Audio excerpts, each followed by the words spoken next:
So where is self-help going? That's, I think, the biggest thing that I want to get across. We'll end here. And what is leading this new movement of self-improvement? And that is the truth.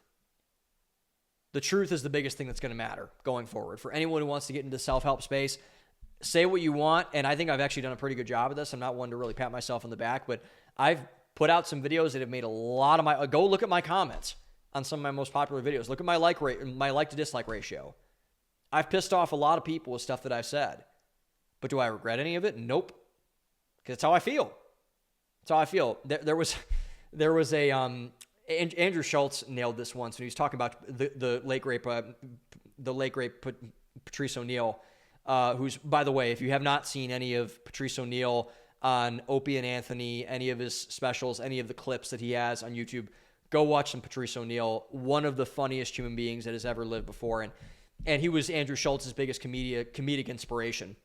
And Schultz told this one story once about, the reason why he liked Patrice so much is that Patrice made you feel things.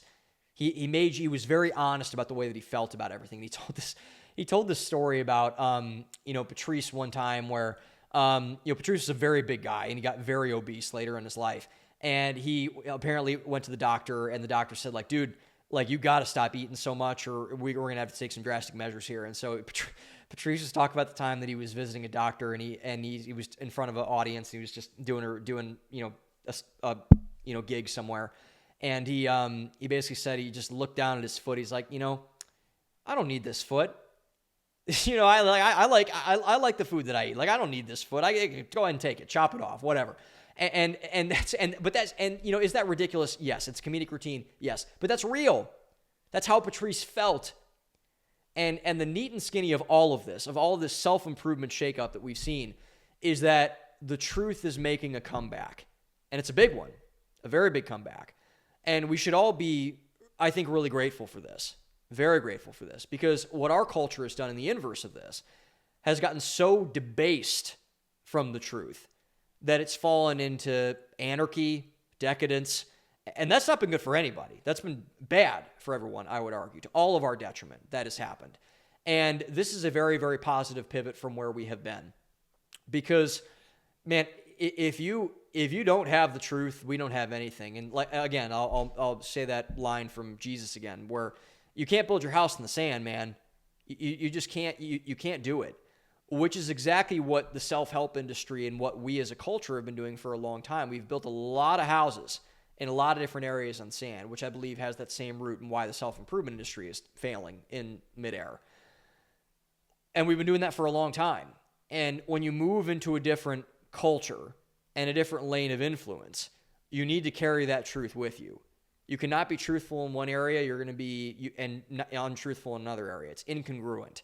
I was at boxing this morning, and honestly, my first role model, Tim Kennedy's in hot water for this right now because he lied about his military service, lied about stolen valor.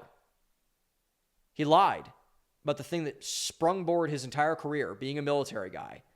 He lied about it, and that really stings, man, to a lot of people. I've looked up to Tim my entire life, ever since I was 12 years old. I saw him on Deadliest Warrior when Deadliest Warrior was on Spike TV. It's a great show. I was like, wow, that guy gets it. Guess not. And I think this comes back again to what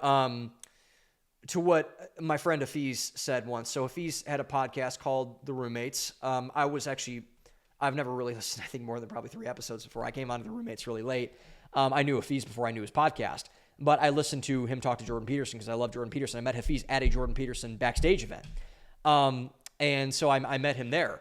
And Hafiz asked him a question, what I think a lot of people have wondered about Jordan Peterson. I wondered this about Jordan Peterson. Because Jordan Peterson's 2 most famous books as of now are 12 Rules for Life and Beyond Order, which are 24 rules for life, essentially. And Hafiz asked him, what's the most important rule? What's the most important rule that you wrote down? It's a great question. And Jordan Peterson didn't hesitate at all.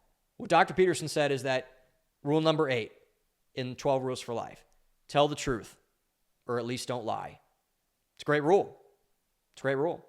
And he said it without hesitation, like instantly. Tell the truth. That's what he said. Tell the truth. Why? In Peterson's eyes, because lying leads to hell.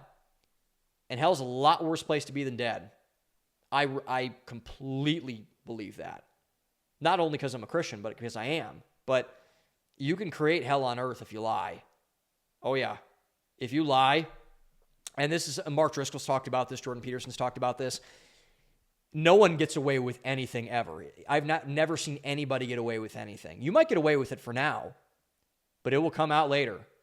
It'll come out later. Best believe that.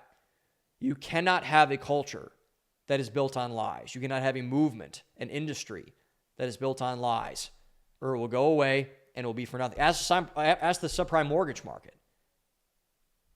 Not great now.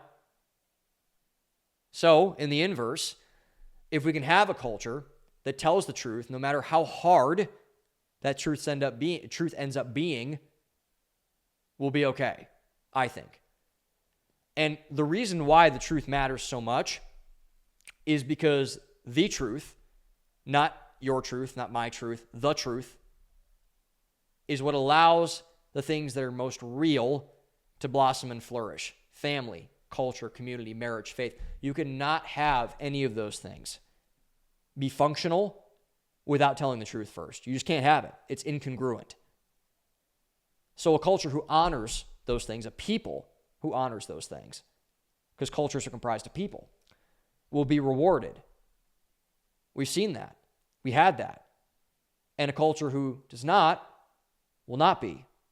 Period. Point blank end of story. We've seen that also as well. We have kind of a dichotomy of this. And so this pivot towards the truth is a good thing because we need the truth. We depend on the truth. It matters that we tell the truth.